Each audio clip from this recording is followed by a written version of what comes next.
Welcome to the pulse of the people. The heartbeat is strong. Dr. Ron's got the wisdom where insight belongs. Politics, finances, break it down with ease. He's the voice of solutions, the one who believes. Coming Grayson's here, shining bright in the scene with entertainment, authors, and small biz dreams. She's a spark of the community, lifting us high where creativity flows and passions never die.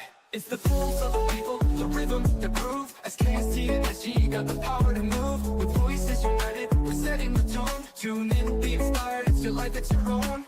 Elder Willie Brown's got the mic in his hand. Community news from the streets of the land. He's your neighbor, pocket-friendly JOC, breaking it down, bringing unity. We're a trio of passion, a powerhouse blend. Voices of the people from start to the end. Engaging conversations, we're real, we're bold. With stories to tell, let the truth. It's very simple. Well. If I see you move, you out. A pulse of the people. The person who listens to me, and I am that's Carrie it still. Grayson, Person who listens to this me, is Ron or the Dr. Ron. the prize out of my basket. and Okay? then over here live remote we have Elder Willie Brown. What you I'm got? Elder Willie Brown in the house. Hey guys, look, I'm so excited. You know, out in the community. Come here, Tully. Yes. We're out in the community, and listen, I'm doing a sound job at the Magnolia Run Circle Apartments. This has been an Easter egg hunt, and I've got one of the managers here, Tully Nunez. Welcome to the And show. Look at you guys. It's still summer Hi. out there. It's beautiful. How's it going? Thank you. Good. We're having a great time out here. How are you guys doing? Good. Doing good. It's so wonderful that you're doing events like this for the kids. I love it. Yes, we're so excited. And we cannot do it without Mr. Brown here. you know, Tell us about you guys. this is the first sound job that all I had to do was walk out my back door. That's my house right there. Love it, love it. So here the kids right now they're playing red light, green light, All right. and Hi, kids. I have some line dancing going on, and I don't know any of the dances these kids be doing, you know. But then I got my good friend William Davis from the Purple Heart. He's got What's going a on? organization. Hey, my organization is Respect the Sacrifice. We help all the disabled veterans, homeless people. We do it all. And we are located right out of Portsmouth, Virginia. All right. All right. Thank you for coming Look, on the show. and I'm getting ready to run over here real quick. So here is Latasha, and she is one of the managers here, and helped to put this event together. That's right. Magnolia Run Tell us Apartments. about the event. Tell us about the event. It's Magnolia Run Apartments, and we did a community egg hunt. So the community came out. We put out some eggs. We got some music playing. We got some games and toys out here. It's been a wonderful time. Oh my God. Now, is this the first time you've done this event or this is annual? For me, yes. This is my first year here at this property. So this is my first time doing it with this property. And we look forward to doing more community events coming up. I love it. Well, we're here for you. Thank you.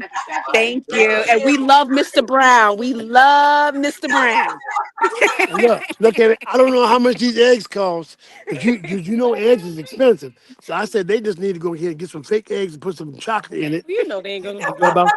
And here's another good friend that I met today. Hello. She is one of the residents here, and she has an interesting story. She knows Clarence Nearly. She has an interesting story. Tell her about the story about the bank robbery. Lord. Oh my goodness, you put me on the spot. Yes.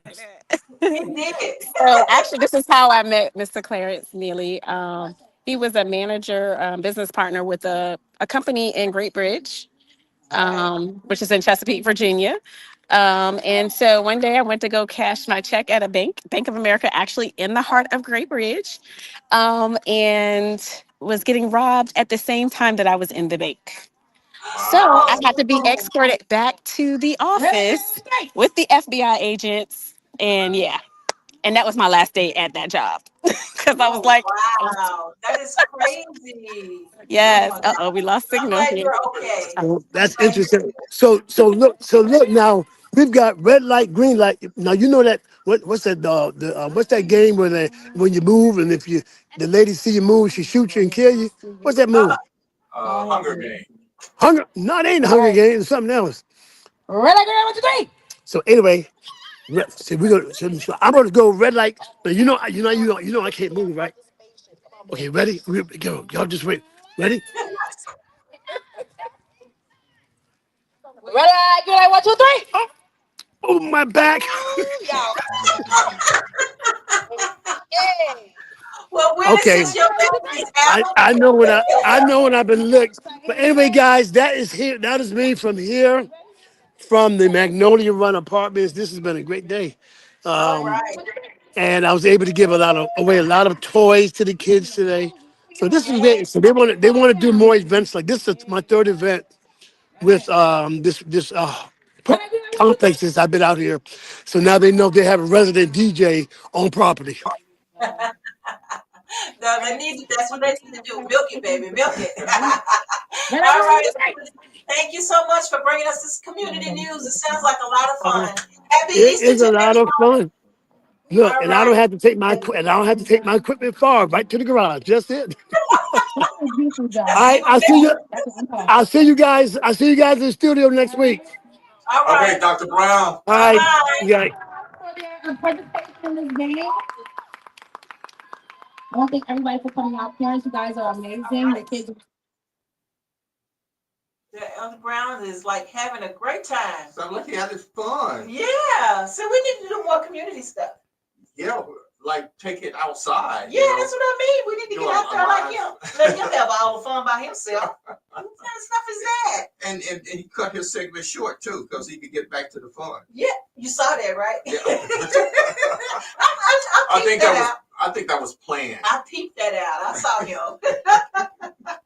Okay, so I guess I'll do mine. Okay. Okay, so we are in our second week of the AI class. Okay. And it's turning out really, really good. So let me tell you what we're doing. So this is something, if you're looking to start a class, an educational piece, and you want to be able to package it and sell it, this is my suggestion. So what we're doing, and it's still in the beginning stages, right? Because we're at our second week. But basically, we are doing our actual class. Our students, we have our PowerPoint together. We have our students and they have feedback, and anything that they do, we're recording it, right? Right. And so after we get the whole recording, along with my lesson plan, then I put it in our video AI.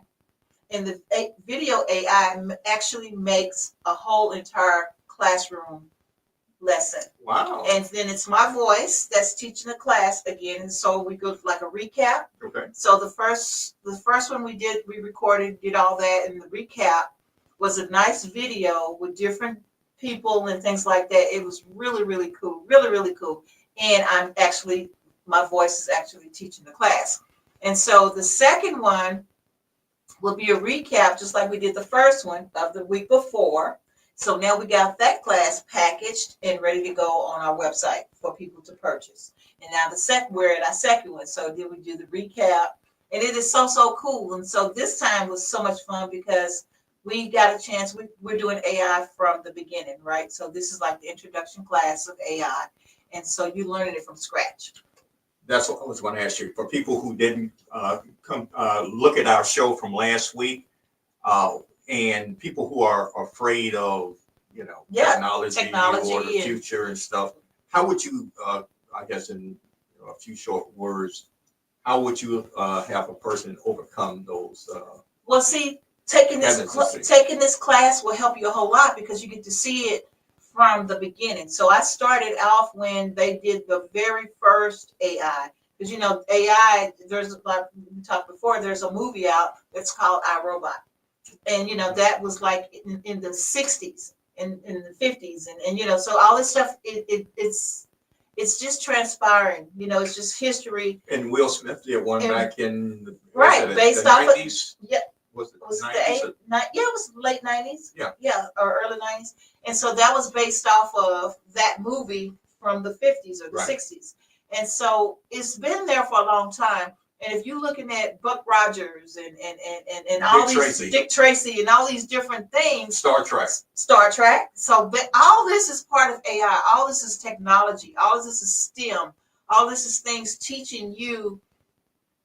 It's evolution. Right. Evolution is revolving. evolving, and so that's the cool thing about it. So I want you not to be afraid of it, but embrace it. I remember I used to teach people how to just get on a computer.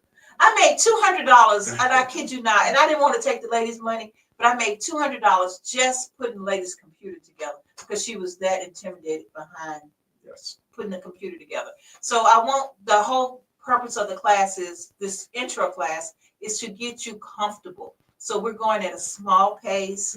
You have weekly assignments, and so it's been pretty cool. I enjoyed it. And you know, the crazy thing is I have a guy that's in my class that's smart. I mean, you talking smart. Well, AI smart. He's AI smart. But you know, he comes to me to help him with AI and things like that. And I keep thinking to myself, this man knows this stuff, you know. But he's like, no, Miss Cammie, for you to teach me the very beginning, I never would have thought of it that way. And so even if you know AI, take this introduction class. That way you know it inside and out, because that I'm going deep down. So that way when you get to where we're at lesson 10, you're comfortable, you know what you're talking about, you know where things came from. And we also inputted in the chat GPT a cat and a dog. You know, how does your AI recognize what you're describing? Okay. You know, so, you know, I can say that he has whiskers and he likes tuna and he has a soft furry fur, right? First thing you think of is a cat, but what if she thinks it's a possum? You know, you never know what AI thinks. So when you generate these graphics, sometimes it takes a long time because you didn't prompt it the way it needs to be prompted. More detailed. Exactly. So anyway, that's my little tidbit on AI. We're having a great time with the classes, and if you're interested in taking the class, just go to www.skstradio.com, or you can email us at skstbooking@gmail.com. And the classes are not free. They're not free. It's a small fee for the introduction classes, but then when we move on, the prices are going higher and higher. But right now, just to learn the basics, we want you to learn the basics. Yes. So you can want to take the other classes. So we're here for you. We're here to help you out. We hands-on questions, just leave a message. You'll have our email address, and we will address everybody's question. Awesome. That's what we got. That is awesome. Well, thank you. I'm having a good time. So what about you, Dr. Ron? What you got? Well, I've been working on this. I'm in the 4th season of Dr. Ron Smith Investigates, and we're talking about financial literacy. And the more I get into it, the more I find that not only I didn't have the conversation, there's millions of other people who didn't have the conversation. But I want to talk about how do you have a healthy relationship with money. And the more I do a deep dive into it, I'm finding that your environment and your caregiver or your parents, actually, it revolves around that. And if you lay on anybody's couch, or like a psychiatrist or a therapist, they will tell you there's certain things in your past, in your childhood, that stimulates or motivates you to do the things that you do now. So I can believe that. I can think of scenarios. I can believe that. So what I used to do, I used to ask people, what was the first thing you did when somebody gave you $1 unsupervised? So I'm gonna ask you the question. What's the first thing you did when you had money that you can do anything that you wanted with? I would give it to my grandfather. Okay. You want to know why? Now we're talking about your 5, 6, or 7, 8-year-old self. Yeah, I would give it to my grandfather. Okay. You want to know why? Yeah, so of course. He would make it grow. I kid you not. Any money that I get, if I would work, if I would clean up, any money I would get, I give to my grandfather, and he would double it. He would make it grow. And then after he made it grow, I can save it and give what I'm saving up for. I used to like to always. My grandmother was just this queen, and so. But she told me, if you want things, you have to work for it. And so I would always work for what I wanted, and my grandfather would do the extra, and he would make it grow. That's awesome, which is totally different from what I did. Because the first thing I did, I bought candy with it. No, I didn't do candy. But see, I'm just Yeah. so I like the way you first your introduction to money was actually to invest and make it grow, which is I try to teach most adults, and that's a struggle because most of them grew up like I did, which they had the freedom. The first thing they did was spend it. Spend it, yeah. So to have a healthy relationship, we have to go back and see how did our parents or our caregivers, how did they spend money? Mm-hmm. And if you can actually dissect that, you will actually understand what's your challenges or what your triumphs is with money. Mm-hmm. So I know that the key to life is, relationships. Mm-hmm. And I call it three things: relationship, stewardship, and leadership. Okay. So with that in mind, our first relationship is with our parents or with our caregivers. And I use the term caregivers because sometimes, you may not have been raised by your parents, Right. but there were people in your life to actually, groom you and actually gave you insight of how life works. Since no one that I can find had a blueprint on what you need to do with money. As a matter of fact, I'm in the process of, highly suggesting some things to you. I can't say that basically I have the formula. Mm-hmm. I do have a formula of success, but that's, I'll take the whole show if I do that. Well, let me ask you this, Dr. Ron. So you brought up memories. You brought up a lot of childhood memories, and I was fortunate enough that my grandparents took care of me. Okay. And so I did have a different upbringing than my siblings, and so I can see the difference. Well, you can see in our lives right now the difference. I can tell you, like, for instance, my oldest brother, he's right now trying to make it. He's struggling, but he's making it. But my dad's side of the family, that's where he grew up at. Mm-hmm. Well, my dad was the welterweight champion of the world, and they had money, but had was the word.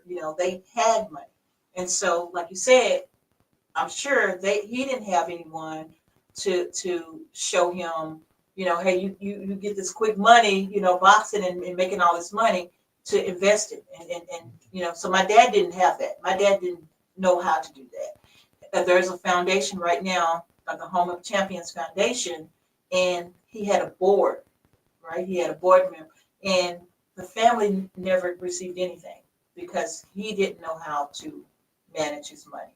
And at the end of the day, if you're not taught, you can't break that cycle. Right. And so what you're doing is breaking the cycle, instilling in the young people what they need to do financially. So it's my hat's off to you for that. And the thing about it, I guess to have a healthy relationship, you have to understand it's more emotional than actually numbers. So your beliefs, thoughts, and your environment influence what you do. There's a statement that we buy things that we don't need to impress people we don't like with money we don't have. See, I've heard that on TikTok. and so it's true. It's true for the simple fact that if we try to buy our way into our emotions, it will probably backfire on us more than it would help us succeed. And what I mean by that is that we like designer stuff because it's a status attached to that, which means that I want to look rich, whether I have the and that's why they sell knockoffs now. True. True. Because a lot of people want to look rich, but they don't have that money. They don't have that cash. And you see people in that stuff all the time. I go into details on my show on Tuesdays at 6:00. Is that shameless plug? That there's a difference between being rich and being wealthy. And I used to work in Manhattan, New York, there were people who made high six figures and millionaires, but they were living paycheck to paycheck. Mhm. And, you know, a lot of people are surprised when they even hear that just because I drive a Rolls Royce and I have this, you know, this quote, like influencer type of lifestyle, most of that stuff is leased, rented, and or there it's not that person's. Yeah. Yeah. So that lifestyle has been perpetuated through, you know, social media, etc. Right. But don't you think that some people, not everyone, you know, some people live by the seat of their pants, so to speak, I guess is how I want to put it, because they just want to enjoy life. You know, sometimes the structure, maybe they've structured all their lives and they decide, you know what, I can tell you, my daughter said that to me one time. She said, when I grow up, I'm going to have my apartment the way I want to have it. And if I don't want to clean up, I'm not going to clean up. But because she hated that, she started resenting that I liked it clean. So in her mind, she was going to do that, and she did, you know? And so, okay, so what about those people? Well, we get back to the emotions and what that your beliefs and the thoughts and what you and actually your let's say your budget or your spending plan is what you create. Right. And if you create it with flaws in it, or even my belief has a flaw in it, because I feel in my emotions dictates my actions without facts and reason, then I'm always be on the edge. Right. And you have people who are living, I will say, that lifestyle to the point where is that really fulfilling though? I mean, you feel good for the moment, and how long will that last? But I'm saying, if it didn't feel good, why would they continue to do it? Okay, it's almost like retail therapy is like self-medicating. How long do that really last? And just like when you see people on the, you know, you see the Styles of Rich and Famous, that show, you don't know when the face is black what that person actually, you know, is that person really being fulfilled, or is he self-medicating? And I use that term very loosely, but that's what retail therapy is, because how long is that going to last? Right. I don't know. See, now I was brought up, you get what you pay for. Okay.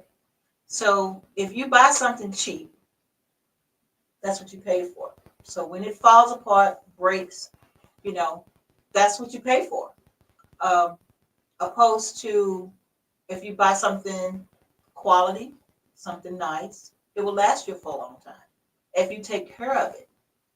And so I was brought up that way. So I would rather spend money on, just say, like the material things. I would rather spend money on a nice brand and take care of it, opposed to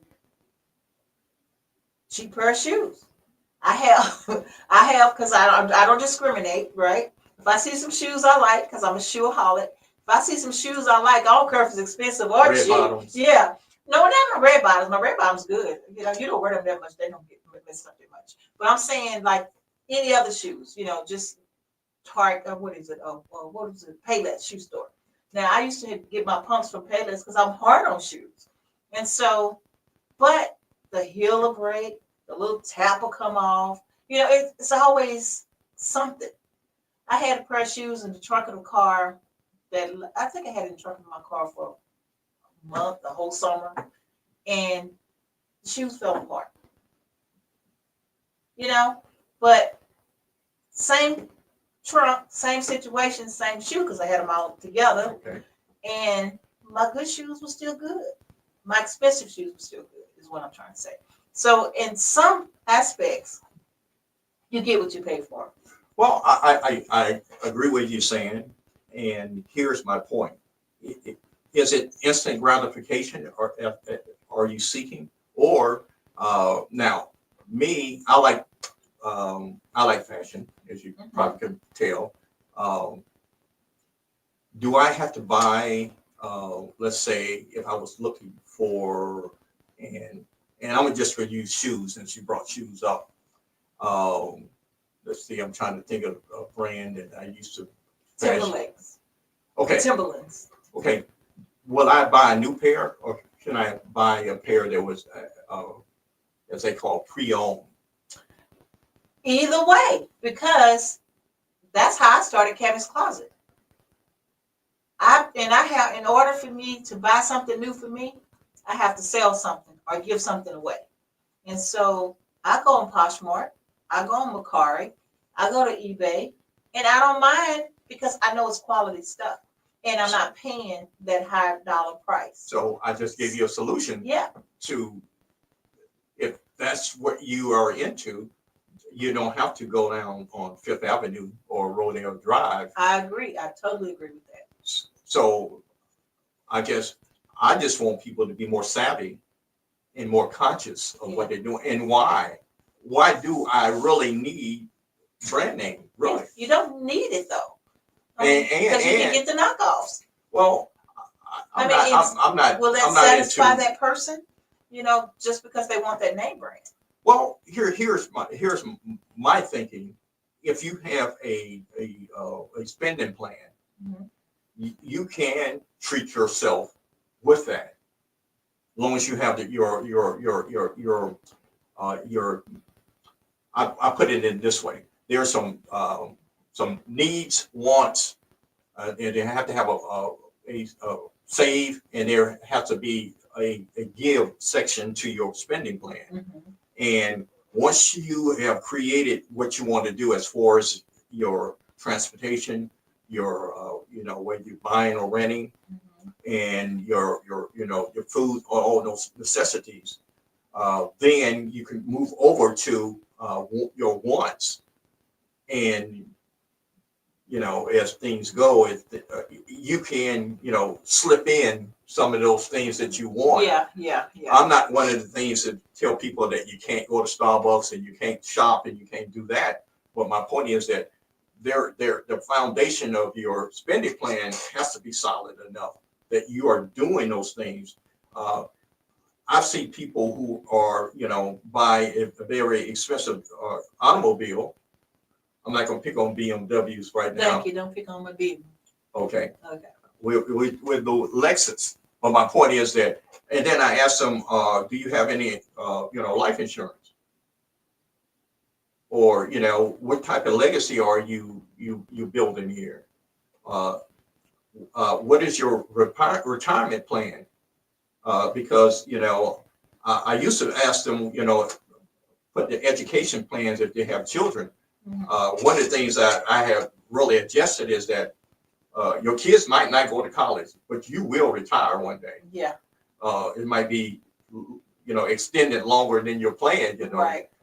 But, sooner or later, even if you from 62 to 65 to 68 to 70, eventually you're going to retire. Right. So what is your plan for that? So if you got all those things in place, I think it would be an investment for you to be happy.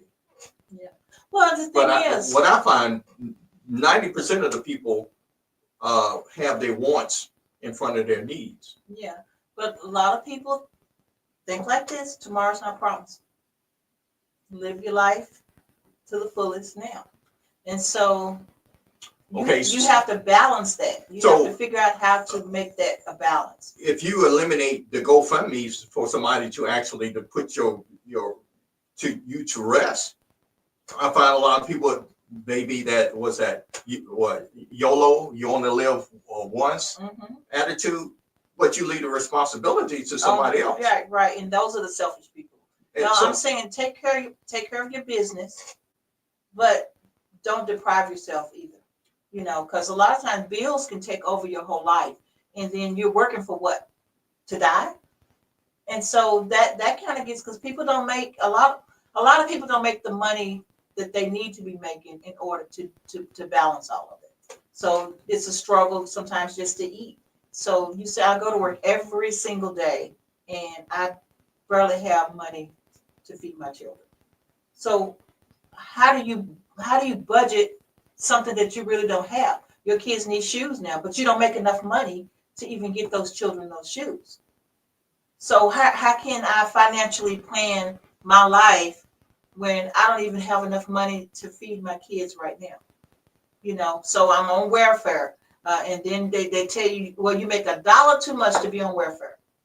So then what do? So a lot of people are in those situations where they can't follow the path that we think that they should follow. So we got to come up with ways to help all the people.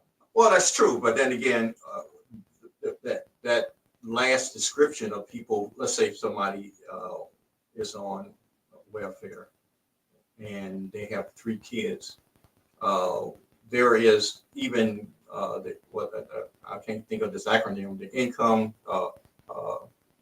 It's an amount of money they get for per child, and most of the time it's almost like $370 per child. But what about the parent that makes just $1 too much and they can't get the welfare? Okay, so you asking me what should they do? Yeah, I'm saying Well, they need to sit down. the pathway. That's what I'm saying. They're sitting down, but how are you going to delegate money that they don't have? How are you going to save money that they don't have? Okay, but you telling me what they don't have, but we haven't even sat down and say what they do have. No, I made a scenario. I said everyone has a income. Right. Okay, there's a cash flow. Cash flows in, cash flows out. Right. And the whole idea for a spending plan to actually understand where your money is going, you know, and what you have. So if you're telling me by your scenario, this person actually have a spending plan, then we could go through it. Well, that's what I'm saying. This person's spending plan is when they get paid. I don't know exactly how much the person makes, but when they get paid, the majority of that paycheck goes to rent. Then the next part of it goes to gas, trying to get back and forth to work. Okay. Then car payment, then insurance payment. Then you got the kids because you're not on welfare. So then you have the kids and you got to get like school supplies, clothes for them to wear, shoes for them to wear. And before you even get to that part, they're out of money. The money's gone. Well, and that's a monthly. I understand. I understand task. But that's generically, yes, I can understand that. But when we actually put some, you know, I would actually, let's put some numbers down on the paper. Mm-hmm. And then when you put the numbers on the paper and you see, okay, then what do you do when that money's not there? Then what's the advice? Then we have to come up with, can we go to the food bank? Is there, what are all the other resources out? Or are you a member of a faith, church, temple, etc.? What's within the community that you can actually supplement your grocery bill?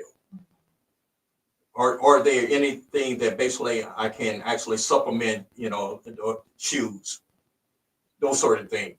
So, and they're see how they're going to get ahead. How are they going to have money to put back?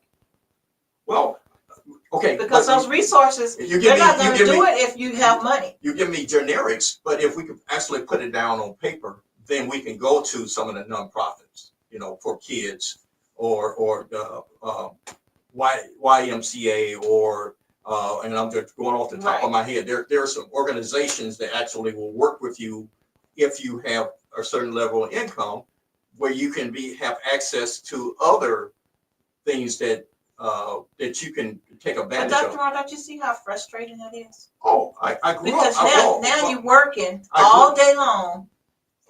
True.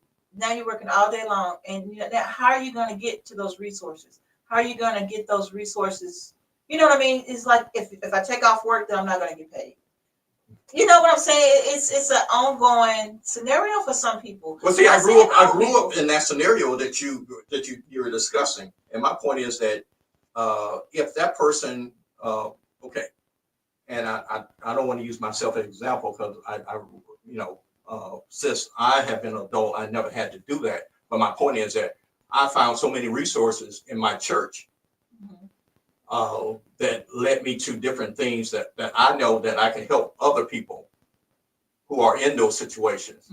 What I find that people are, if you isolate yourself, not being a member of a church, not being a member of any civic organizations, not knowing what's going on in your community, then you are going to be restricted to what's coming in.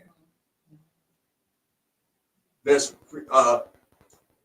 resources that's out there. I know they're being cut back now because of this administration. There's not as much as it was even a year ago. But what I can say is that if you find somebody in those situations, they have to reach out from their own four walls. Churches, their organizations. I mean, if I was in that situation, I would make sure that I'd be contacting NAACP, the National Urban League, as far as joining a local house of worship, and trying to, get some help. And I understand if you're working, you can't do those things, but Sunday mornings, it'd be a good networking situation for me. Yeah, totally. So yeah, I just wanted to make sure that people know that everybody's situation is not the same. Everyone's not a carbon copy, and other people are aware that your situation be totally different from my situation or Dr. Ron's situation or the neighbors across the street. So we just want you to know that, like Dr. Ron said, there are resources, but you do have to get out there and you do have to find them. And then me as a single parent, I know for a fact that when my grandparents passed, it was just me. And so I was so spoiled by having that security blanket that I had to figure it out on my own, because I was married, the marriage didn't work, I'm out. I'm just that person.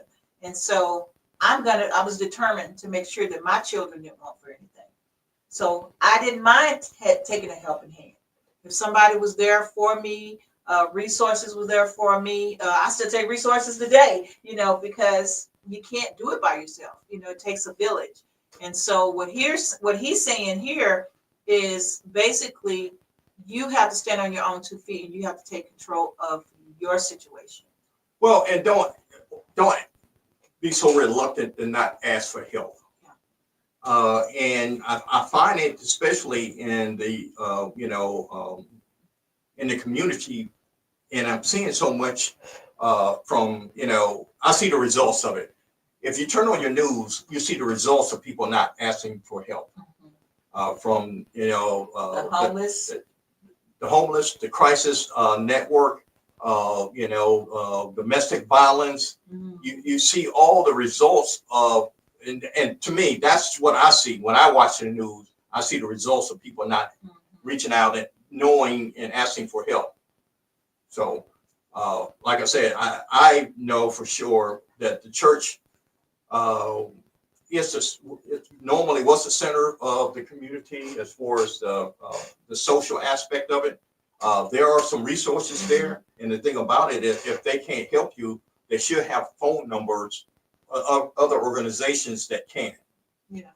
And going back to AI, so AI can help you. You can Google. Yeah. You can even use Google, your phone. You can AI. Basically just put in the prompts of what you're looking for. Give AI a little bit of the situation and let AI know exactly what area you're in, and that you need resources for your family. You need resources for this person. You need resources for a person who has a large doctor bill. Whatever you need, there's information out there for you that can help you. Yes. And tune into the Dr. Ron Show. She tried to give me this very difficult scenario to work with, but hopefully I gave you some solutions to that. Yeah. The first solution is that you're not alone. There is resources out there, even though they're shrinking, but there are people who will be able to help, and AI can be your best friend. Yeah, absolutely. If not, Google it. If not, Google is a part of AI. You know, it's a computer. You know, it's just getting out that data for you. So, but anyway, I think that was pretty good, Dr. Ron. Thank you for all that valuable information. And thank you, Miss AI. I love it. Absolutely love it. Okay, guys, until next week, Pulse of the People podcast is in the house. And we want to say Dr. Is it Dr. Brown or Elder Brown? Oh, it's Elder Dr. Brown. Elder Dr. Brown. Pretty soon he's going to be AI Elder Dr. Brown. Who knows? Y'all have a good day and a happy Easter. Have a happy Easter on us. Yes. All right, SKST Radio. And boy, let me tell you, we got you going. Y'all have a good one. Bye for now.